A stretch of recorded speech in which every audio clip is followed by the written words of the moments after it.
Vote, motion carries. Thank you very much. Now we will move on to our third ordinance, C3, Bill number 989 CS, City Camping Ordinance. And this one is going to be presented by our city attorney, Robert Black. Again, thank you, Mayor. The ordinance before you is very similar to the one as introduced, but in the course of discussion of the bill that was introduced, there were some requested changes. First and foremost, the change in penalty for the ordinance from misdemeanor to an infraction. And second, referring in the ordinance itself to a diversion program and the interactive process that we discussed, in which the city steps forward and tries to facilitate homeless people finding shelter and housing. There was discussion and emphasis on, by Legal Services for Northern California, emphasis on a case out of the city of Grants Pass. That's a very interesting case. It has some pretty significant distinctions between the conditions here in Eureka and the program here in Eureka versus what the city of Grants Pass was essentially had overturned in the course of its business. Among other things, the city of Grants Pass is larger than us, and they have no shelter space that is not religiously conditioned, which we know that Martin versus Boise said was not, that effectively doesn't count as an available shelter space to anyone who's not wanting to adhere to those religious conditions. And I thought it would be interesting to hear from the city manager, if he would, about not only our existing, at least a rough estimation of our existing shelter spaces, and also what the city is laboring to do in terms of introducing more shelter and more very low income housing. And he and I talked about his making just a quick entry on that point. All right, you're up. City Miles, manager. if you would discuss existing and pending shelter space in Eureka, I'd appreciate that. Thank you, City Manager Black. Yes, for a population our size. No, we picked somebody else for city manager, Miles. Don't make Give me the I believe Mayor Seaman called you city manager earlier, so I may just follow that lead. Oh, did I say manager? City Attorney Black. So yeah, we're very unique for a population of, just under 30,000 as far as what we provide from a social services aspect from a municipality, whether it's CSET and our Uplift program. But beyond that, from a shelter space, we are doing much better than the average town, especially in California. Currently now, the rescue mission has over 100 beds available for the men's side. They have over 35 beds available for the women's side. The recently developed Bayview has over 50 beds available. Also, Betty's Blue Angel Village can serve up to 40 currently. And the new women and family shelters across the street that we assisted Betty in opening up can serve approximately 25 women and family members. This is significant, compared to other areas, but what's also significant is, we've been working with these shelters for a long time. We've developed a shelter app so we can monitor the situation at these shelters and see what beds are available, not only for the purposes of our outreach programs, but also for the individuals that are looking for shelter. Since we've had it, over the past, I think since 2017, 2016, after the Palco Marsh eviction, we've had an agreement with St. Vincent de Paul in place for an emergency overflow shelter. An emergency overflow shelter, pre-COVID times would allow up to 25 individuals to go in and utilize it, St. Vinny's as a shelter. Since then, the only time it gets triggered is when all of our shelter beds are full. That has not happened over the time frame that we've had that emergency shelter in place. So on top of these existing things, we're not stopping, we're still expanding, based on what EPD had done as far as their surveys of the unsheltered individuals in the city of Eureka. We see that we're still a little bit short on shelter beds, and we're not stopping there. We're continuing to do more. Recently, the Humboldt Bay Inn on 4th Street was purchased through a grant by Providence. That's going to provide another 40 beds that'll be available. Teen Challenge, the old Teen Challenge, the Yurok tribe bought that through the same great grant program. They're going to have approximately 15 more beds available. Both of these will be available by the end of the year. Another area that we're working on, obviously with tonight's actions by council, is Betty's trailers that will go down on the Hillflicker site. That'll provide another 40 beds available for individuals, up to 45. And so we're not stopping there, and we're really doing a good job of making sure that we're in that position. I think that City Attorney Black also wanted to talk, and for me to reference the restricted areas that are included in the current ordinance that's being proposed tonight. Those areas that are on the map, those districts, as well as all of our park spaces and municipal golf course that are being considered restricted. That total acreage for that is 937 acres approximately. We had staff look into all the other public spaces that are available outside of those areas of the parks, the golf course, as well as those mapped areas. And there's an additional 1,336 acres of available public space.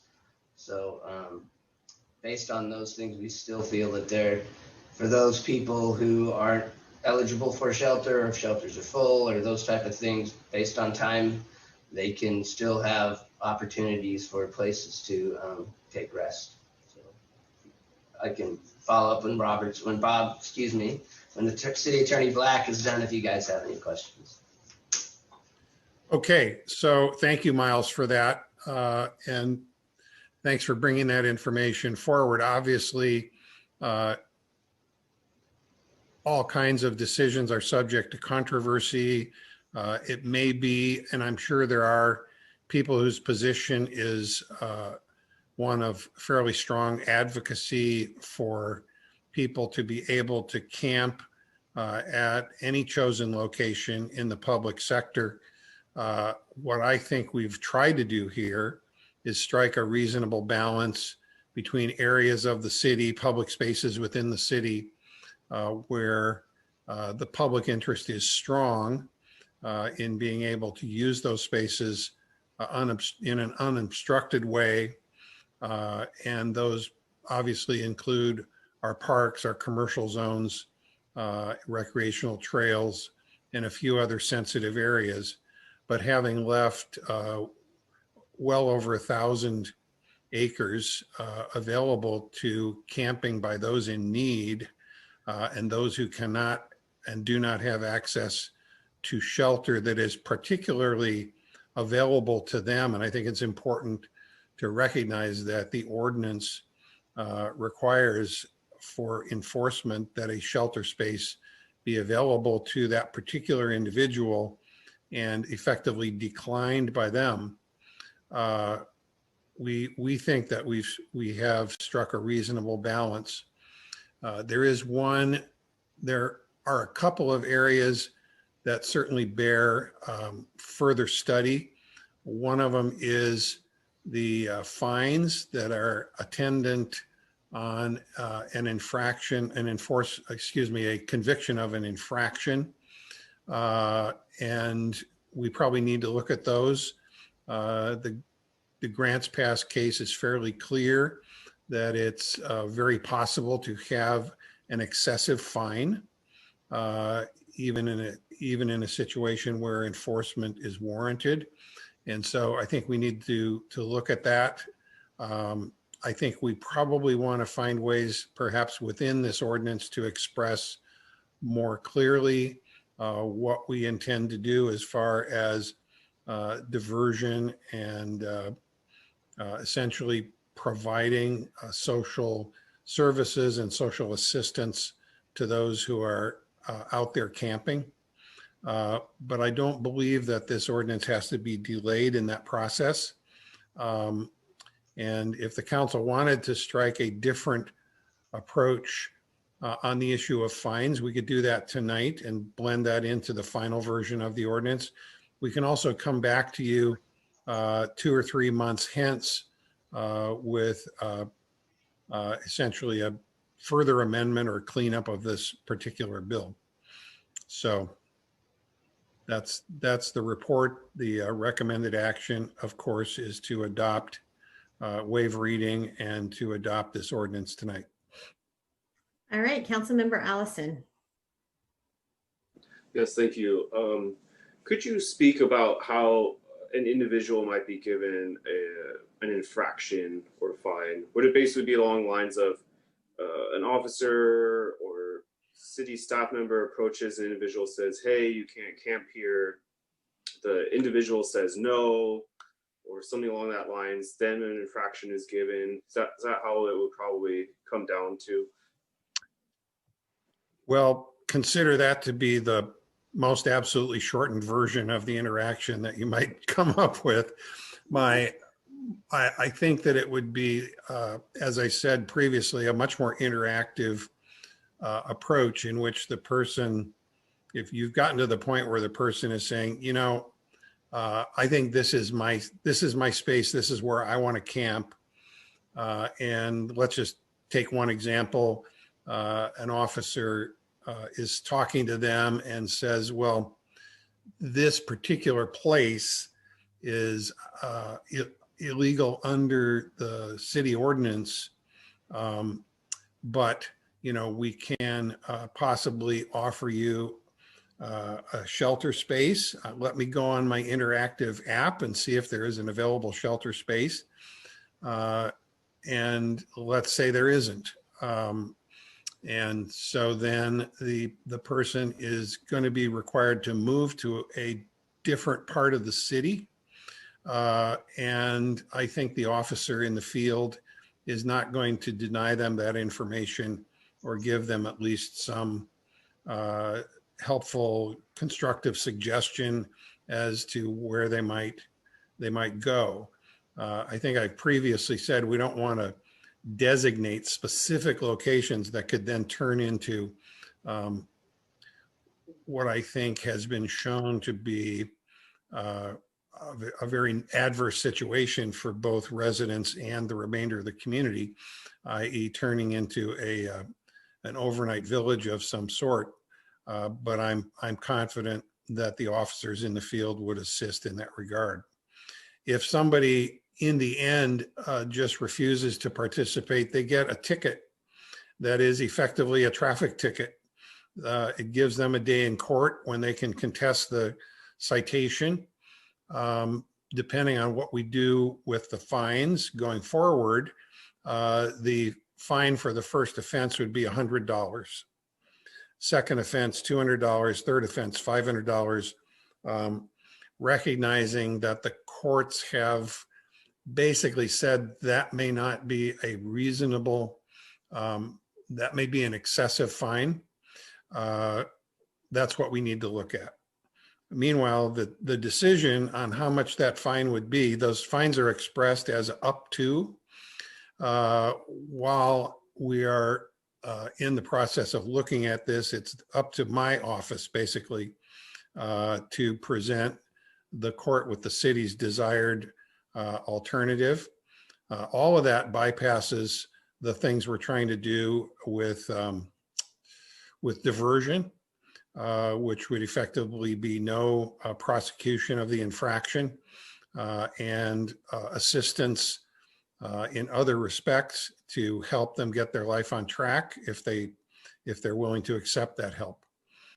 So that's all of that's part of the mix. It's not a simple, I don't see it as a simple conversation, and I don't think anyone at EPD would see it as just a cut and dried conversation.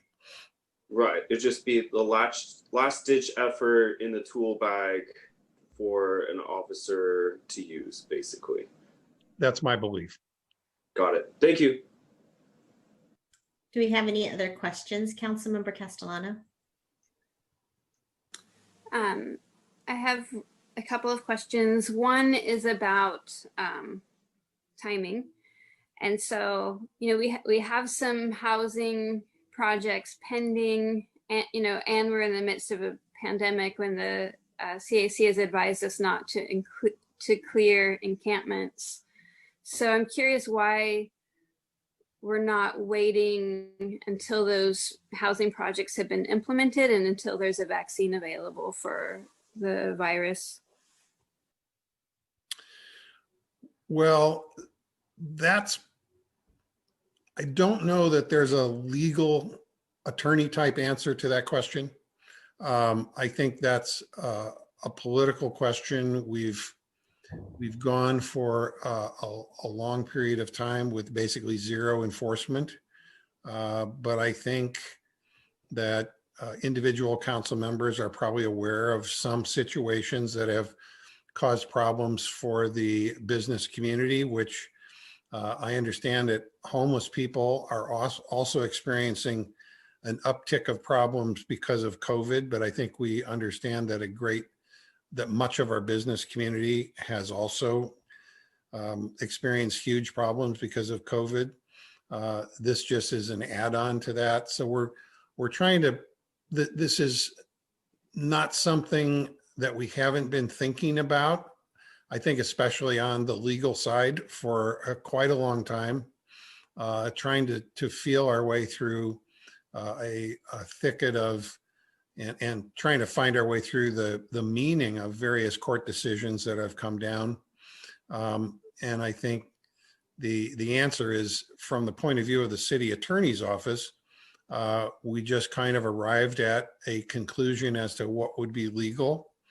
Others might disagree with that, of course, but in our opinion, the ordinance before you is legal, with the possible exception of that aspect I mentioned relative to the size of fines. But that's an answer that is basically yours to make as a council member. Thank you. I have, I guess, one more question. Maybe it's a two-part question, but I'm curious about this 1,336 acres. Does it include sidewalks? No, it includes all public property that's available. So it includes all city-owned property, county-owned property, state-owned property in the city limits. And this property, none of this property is fenced, or it's people could actually get onto this property.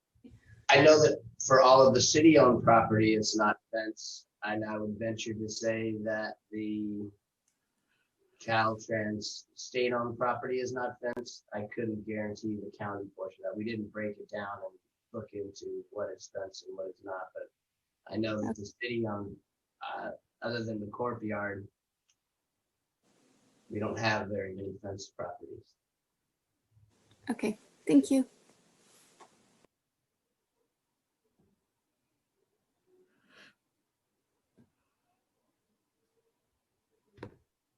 Do we have any other questions about this?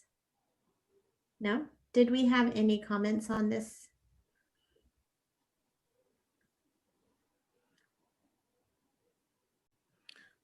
Madam Mayor, is that clear that you mean public comment? Public comment, yeah. Yes. Hello? So I'm waiting for Assistant City Manager Powell to give me direction on who's first. You're muted, Pam.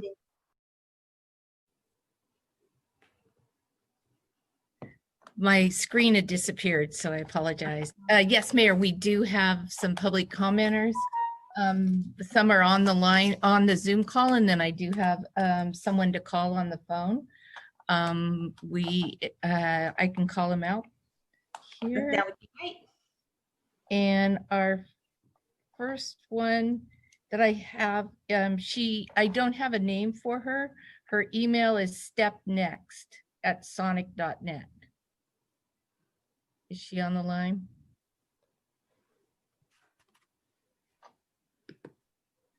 All right, then I'll go to our next caller, which is Janelle Egger. Hello, Janelle. Hello, can you hear me?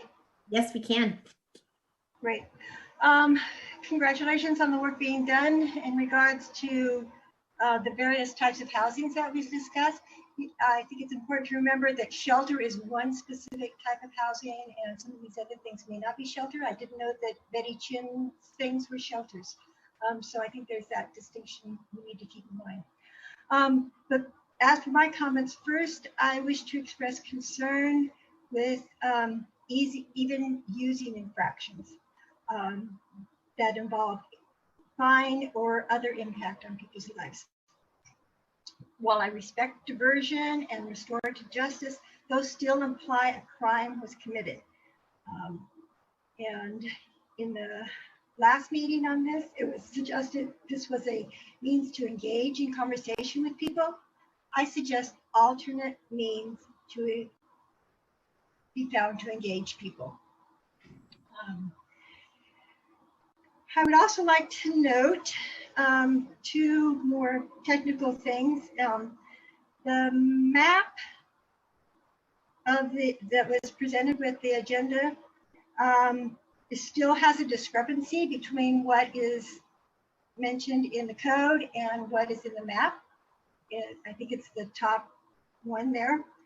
And I think there's also a discrepancy between the code section map. Oh, and there's also, that map does not include the zoo and other parks and properties that are excluded. And after the recent conversation about all the acreage that is available for people, which I was not aware of, I would suggest a map of that. That many acres is not telling people specific places to go, it's just giving them the information. So a map of all this available acreage would be fantastic if you go through with this. But I really think you should try something else.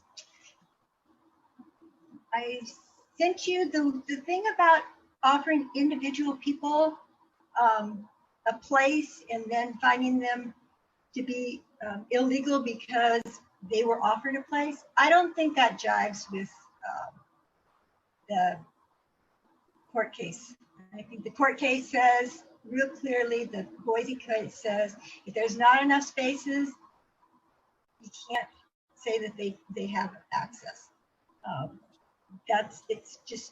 It's unreasonable to say that you have 300 miles. It told the Coastal Commission there were 300 people that were on the streets. And if there's 5 or 10 beds, it's not reasonable to say that 300 people have access to 5 beds and then go out and pick certain people to say that they have to. Thanks for the warning. Bye. Thank you. Mayor, the person actually, I don't have a phone call on this item. I do on the other. Oh, you don't? Okay, so is that the only item, the only call on this one? That has signed up. I don't know if any of the other Zoom participants were wanting to speak. If you could read. Hand, yeah.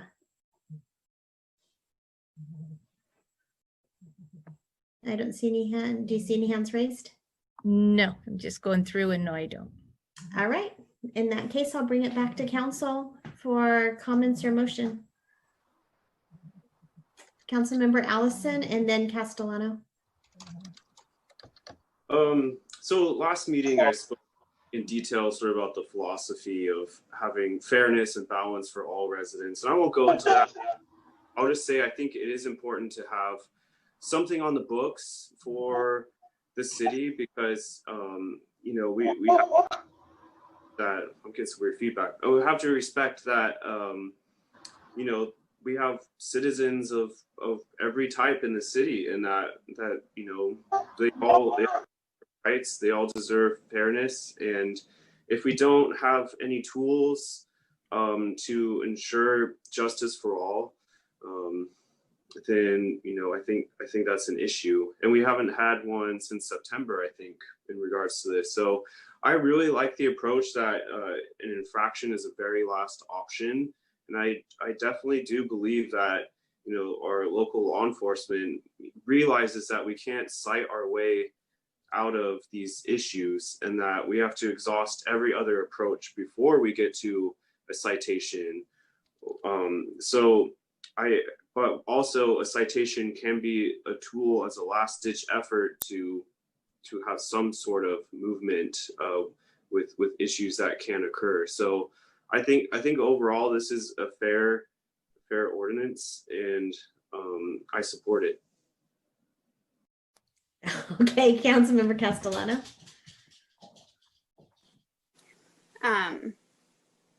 Let's see. First, I just want to speak to other ordinances and policies we already have in place that address obstruction, park hours, sitting, lying in the right of way on sidewalks, where people can leave their belongings. So we do have things in place that support businesses and the public, and that can regulate things like that. I will continue to advocate that rather than looking at any one ordinance on its own, I think it would be much wiser to actually look at take a more holistic approach to this, and involve advocates as collaborators rather than adversaries in this process. Maybe that's a bit of an excessive term, but we certainly have not been working, I think, collaboratively on this, and this is a very important issue. I also do have real concerns that we're basically enacting, or people are proposing an ordinance when the CDC has specifically advised not to clear encampments. I do think there are other things in place that can address problematic or challenging behaviors or things like that without potentially creating a health risk. And I would advise waiting and looking at this when we have measures in place that can address the health risk. I think that there's nothing wrong with, we've been going for a while in our current state, and I don't think anything has, fallen apart yet. Yes, there have been challenges. I hear about them, and, many of them are more about obstruction, which can already be addressed. I would think it would make more sense to look at expanding maybe how we look at obstruction rather than look at camping personally. But I think that it would make a lot more sense to, if this is the best policy, to wait until there's a vaccine in place at the very least, and people have access to that vaccine. I also think if this were to be adopted, that we should adopt an 8-month review of it in order to assess what it's doing within the community. So that's what I have to say at this point. All right, anything else?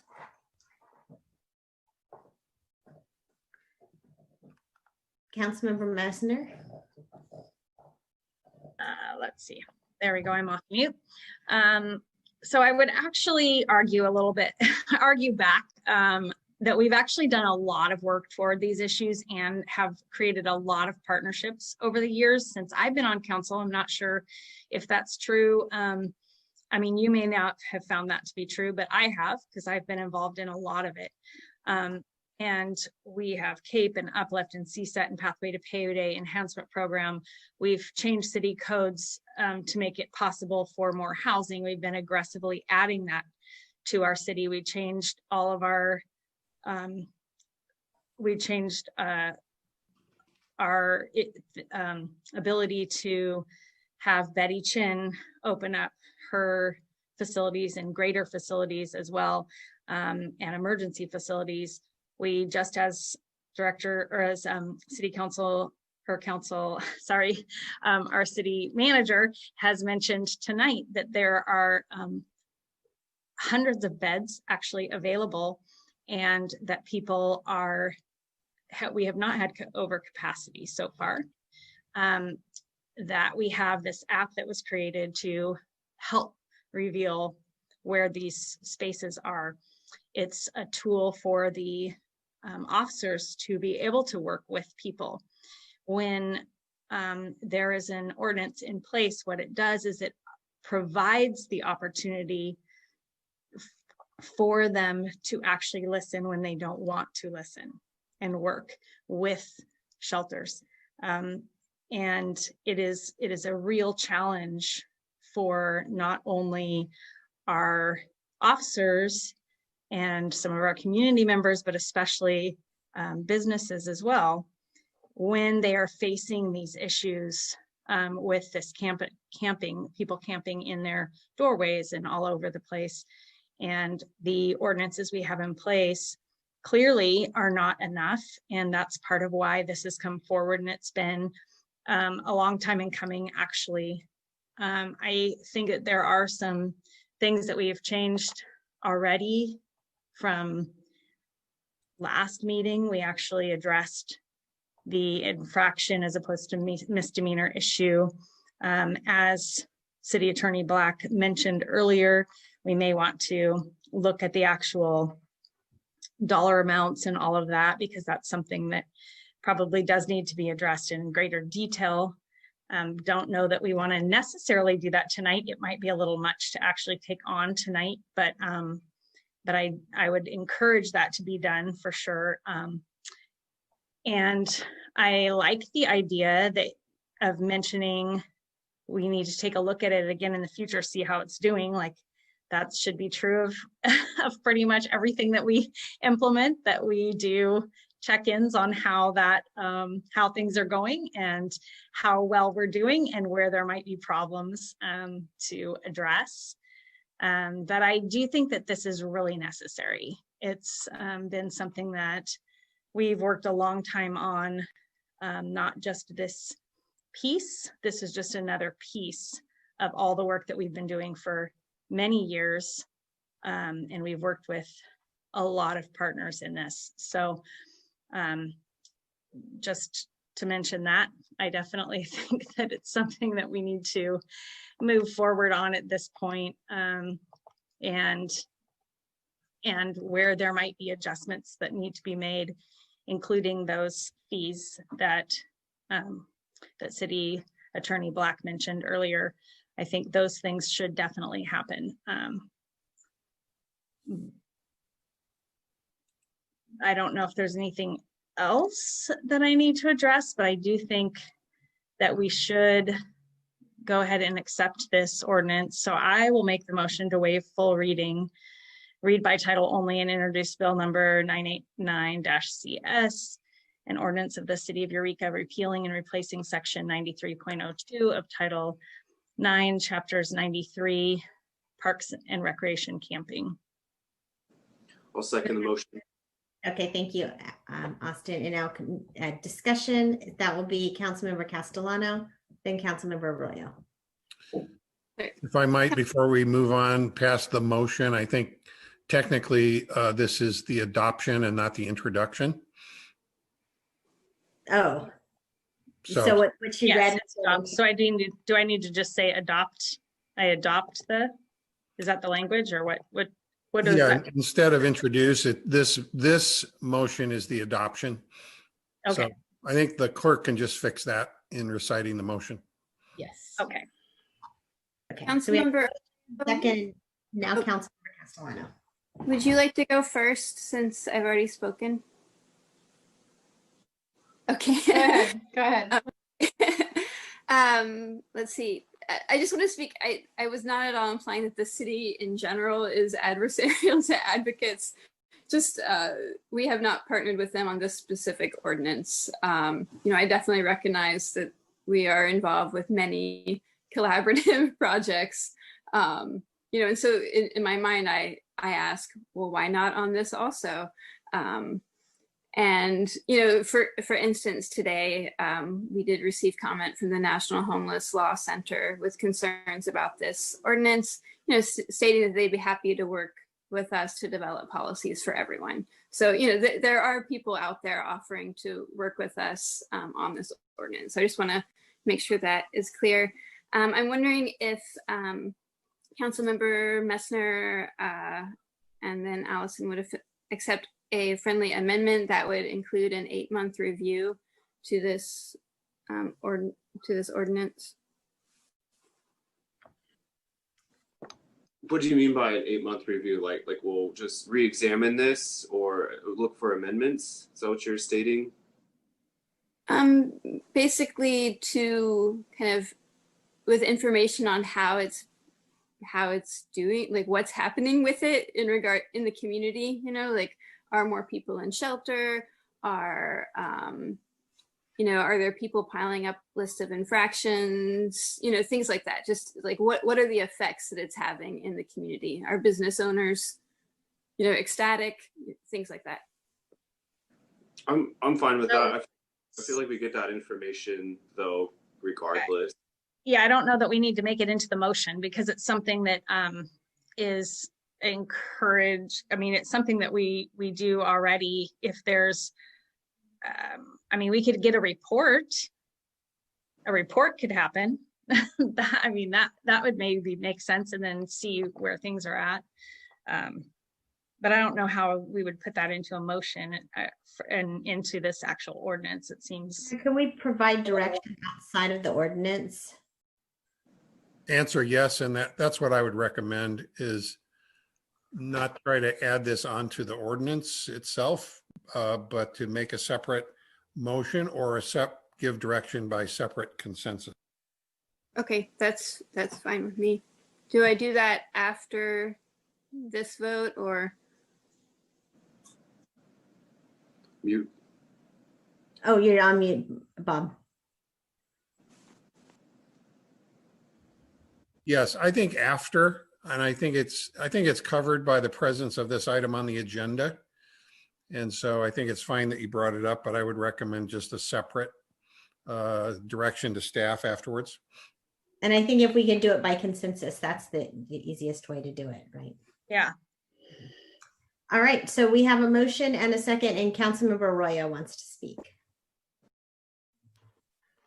I think I said something along these lines the first time that we considered this, but I do think this is one of those instances where it's not going to make anyone happy because it's too gentle for some and far too harsh for others. I think the modifications made around the penalties were good, and I actually do agree that we should have a map that is more clear with regard to Sequoia Park and others. I don't necessarily concur that it should be a here's where to go because of some of the issues that poses for us as far as not being able to provide facilities in those dispersed locations, et cetera. But to the point of, people gathering during a pandemic and CDC guidance to not disperse camps, I have noticed over, and this is purely observation over my time in Eureka, just that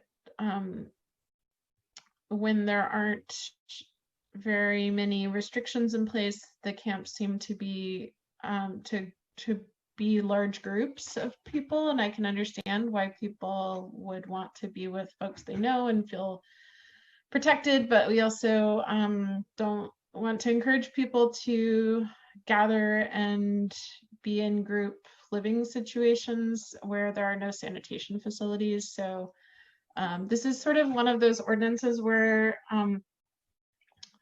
I do understand how important it is as a tool for our enforcement folks, and I understand how much certain businesses really want it. I've had several people reach out to me with great appreciation for this, who don't feel comfortable voicing that because they're concerned that they'll be perceived to be a bad person, but who are have just sort of had it up to here with camping immediately adjacent to their business, and I hear them too. So anyway, this is one where I don't feel great about.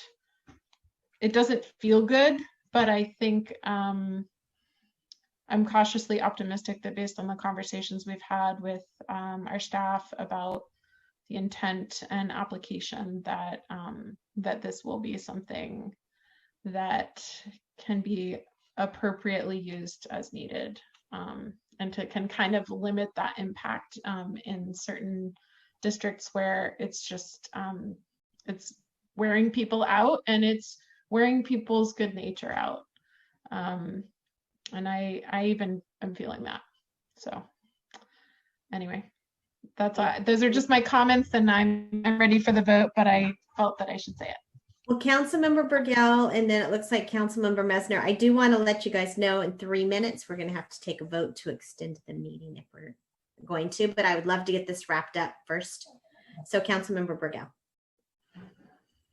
Thank you. So I've been really contemplating this and thinking a lot about it. And I've been really thinking a lot about all of the work that we have done as a council, as a city, with our partners to find ways to support people, community members that are experiencing homelessness. And I appreciated that that was brought forth, that there is a lot going on. And I also want to bring forth something that Councilman Allison said last time, and that is that we do live in a society, and there are rules, you know, and sometimes they're not comfortable. And so when I'm getting calls for the last, it's been 6 years that I've been on council now, regular calls and complaints about feces on the front porch of their businesses, and people, you know, I saw at the Works now, he has a gate, you know, and that's not what I want for our region. You know, that's not what I want at all. I think that this ordinance is an opportunity for us to make connections with people. You know, currently the police are not enforcing, they're allowing people to sleep in the nighttime. They're not enforcing sleep time during the day or during the evenings. And so I just, though it's a challenge and it's hard to sometimes to create boundaries, I think that these boundaries have been needed for quite a while. We've tried a lot of different things to move this forward and to support people. And we're having the same issues that we had when I first got on council. So this is just another tool in the toolbox to hopefully, you know, help provide another connection that may support somebody to move in a different direction. You know, all in all, it's not our job to force people to, you know, live in a particular way, but it is our job as a council to provide a safe city where people feel comfortable walking through Old Town or through parks, where people don't have to clean up, you know, feces and those types of things in their front foyers of their businesses regularly. And I think about in COVID times, especially, these business owners are they're really, you know, on edge. They're really working hard to keep their businesses open. And they've been dealing with this stuff for quite a long time. So I'm hopeful that this tool will create another way for us to connect with people and to support them out. And I love the idea of not reevaluating necessarily, but certainly looking at what's going to happen in the next 8 months. You know, what has happened with the ordinance and how is it working, and are there tweaks? And then the last thing I'll say is I am a fan of lowering fees completely. I think that the fees are outrageous. And I would really love for us to lean more towards restorative justice. And the thing about restorative justice is I heard a commenter say that, you know, well, that infers punishment. But the gift of restorative justice is that you get to fix the problem, and you also get to make connections with people and feel good for doing something. I've done it, so I understand a little bit about restorative justice, and so I support this ordinance, and I look forward to seeing how it changes our society.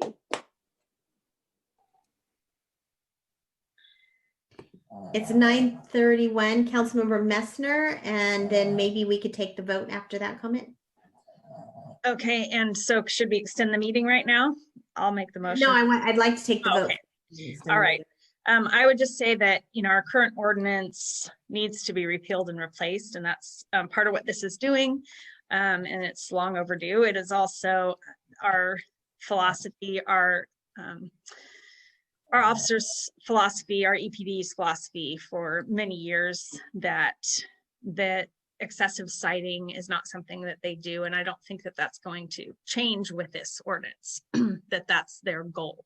So I would like to see us move forward with this, and thank you for all of your comments. I agree, and I think that a review is, not a review, but a report is really important. So I would definitely support having a report in the future.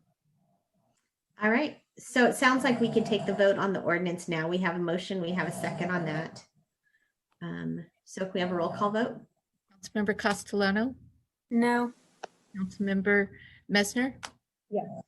Councilmember Arroyo, Aye.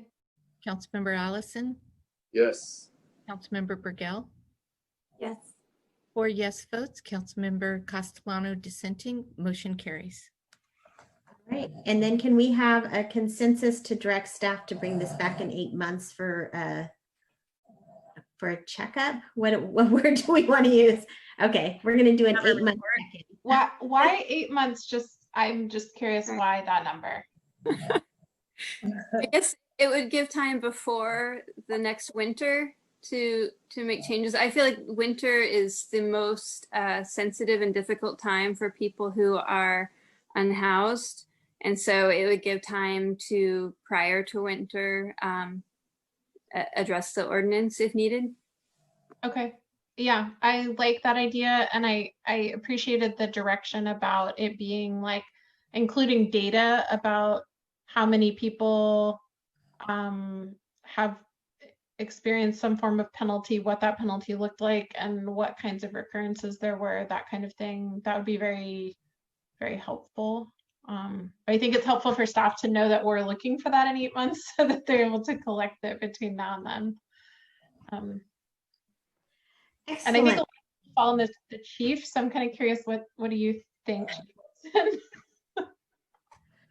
Well, I had lots of thoughts in my head for the last few minutes, but I heard some great points. And now that you've opened this box, I would say, yeah, some kind of report to council somewhere between 6 to 9 months, just as a update on how the ordinance is going. I do think it's important to point out, and this was touched on a little bit, this isn't suddenly open up the box where suddenly EPD is going out and we're doing this massive enforcement. We have an ordinance on the books right now that's outdated, doesn't comply with Boise, and just needs to be gone. I want it gone off the books, and we need to have an ordinance that checks the boxes of the Martin versus Boise decision and balances everything everybody was talking about, with the compassion and the understanding of those experiencing homelessness and the challenges, and also the concerns of business owners and private citizens, especially on private property.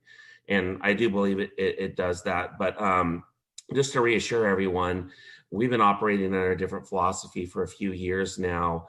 And, this really is a tool more of when there aren't other options on a limited basis. You're not going to see us suddenly go out and all of a sudden there's going to be this giant influx of citations and doing things differently. We already, as was pointed out, generally do not cite at night.